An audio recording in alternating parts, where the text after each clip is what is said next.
Picking an offshore boat is a little like picking a shelter the week before a hurricane. In calm weather, almost anything looks fine. You can get away with thin walls and a pretty view. The sea is patient that way. It lets bad choices feel good for a surprisingly long time. And then one afternoon the wind shifts, the barometer drops, the forecast stops making sense, and suddenly the only question that matters is whether the thing you bought can actually hold together.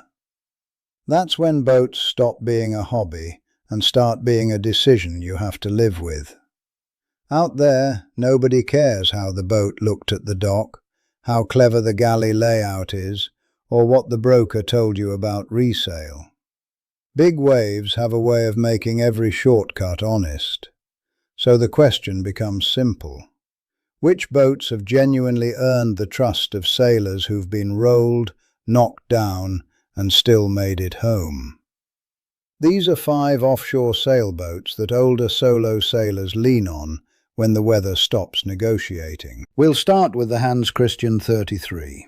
Heavy displacement cruiser, designed from the keel up for one job: keep you alive offshore. At first glance, 33 feet sounds small for a serious ocean boat. Then you see the number that matters. Roughly 17,200 pounds of displacement on a boat that length. That isn't a cruising number, that's a survival number. The Hans Christian 33 doesn't sail well in 6 knots of breeze, and it never pretended to. Once the wind climbs past 12, the boat starts doing what it was built to do. It stops being tossed around and starts cutting through the sea, while lighter, beamier boats bounce on top of the waves and punish the crew. Full keel, skeg-hung rudder, deep cockpit, heavy teak joinery inside. The kind of build where you can hear the difference the moment you step aboard. Owners who've had 2 or 3 of them usually say the same thing, which is that they trust the boat with their lives in any weather. You will not win races in one. That's not the trade.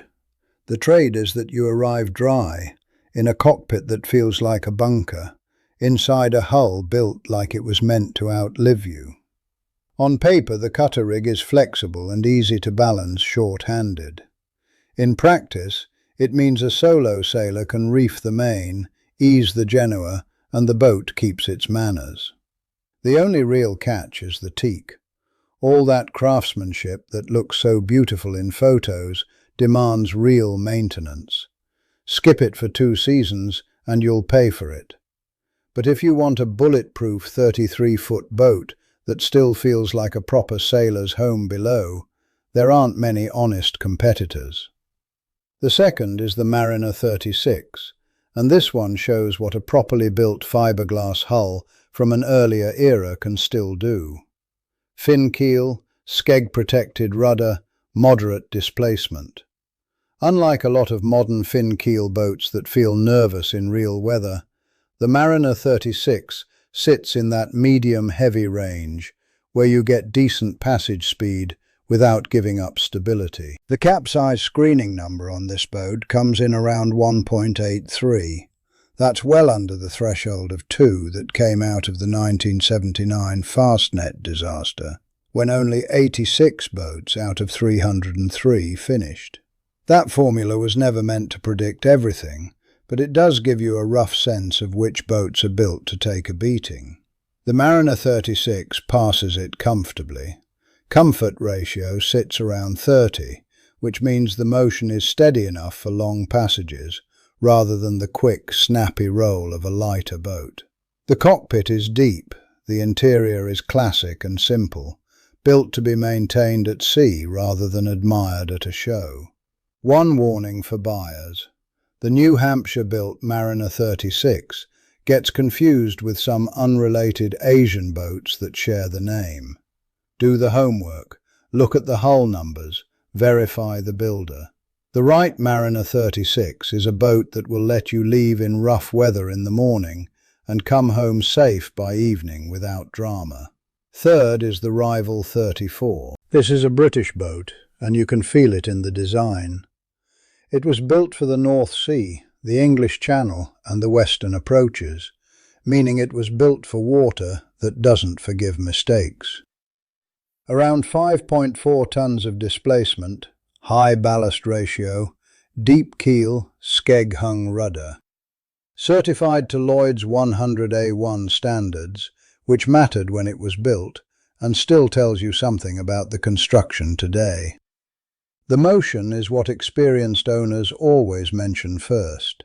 Sea kindly, steady, predictable, dry when most boats aren't. The Rival 34 earned its real reputation in the 1976 O-Star transatlantic race, when the designer Peter Brett sailed his own boat through 60-knot winds, took a rogue wave that cost him the mainsail, and still brought the boat through balanced and recoverable all the way to the finish.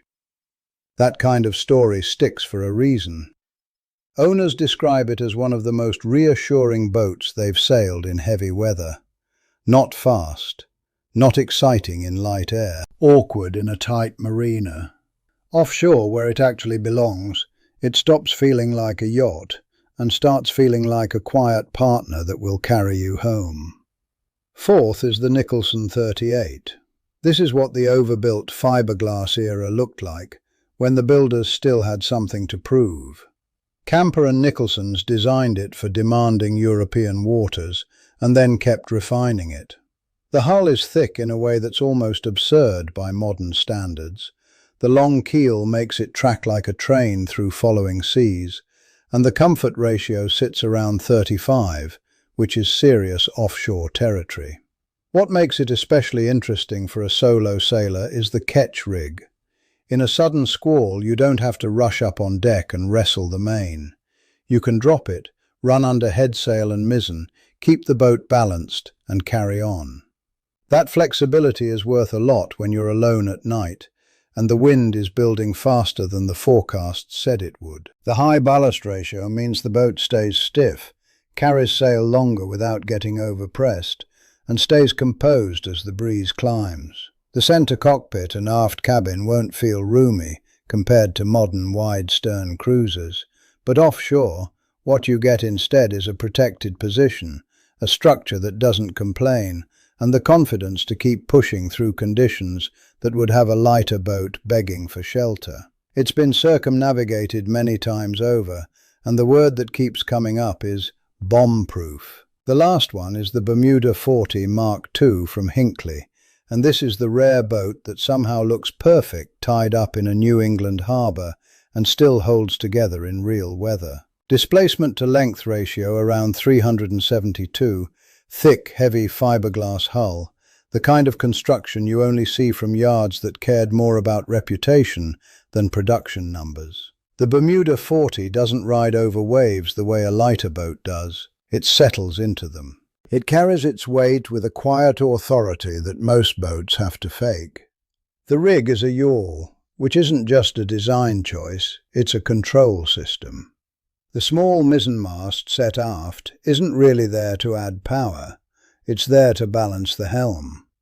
Trim the mizzen and you can take pressure off the rudder, which makes a real difference on a long solo passage when you're trying to save energy and keep the autopilot working properly.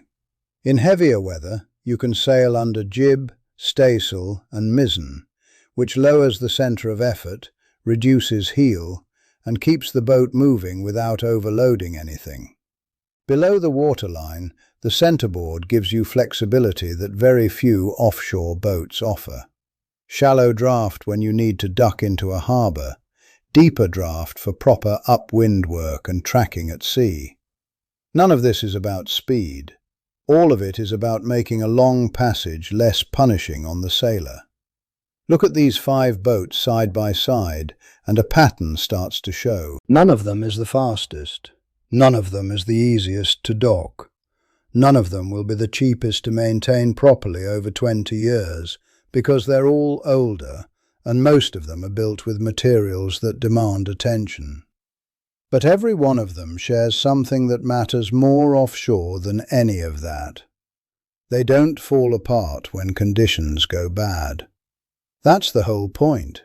Out there, especially when you're sailing alone, the question isn't how quickly you can get somewhere. It's whether the boat will still take care of you when you haven't slept properly in 2 days, when the waves keep building instead of easing, and when the wind just refuses to back down. The boats you can trust in that situation are almost never the ones getting the most attention at a boat show. They're heavier, they're slower, they look dated next to the wide-stern production boats, and they're still here because they've earned the right to be. If you've owned one of these 5, or something similar, I'd love to hear what held up and what didn't. Especially the solo sailors. What actually mattered offshore? What surprised you? What you'd do differently next time? That's the kind of thing the brochures never tell you.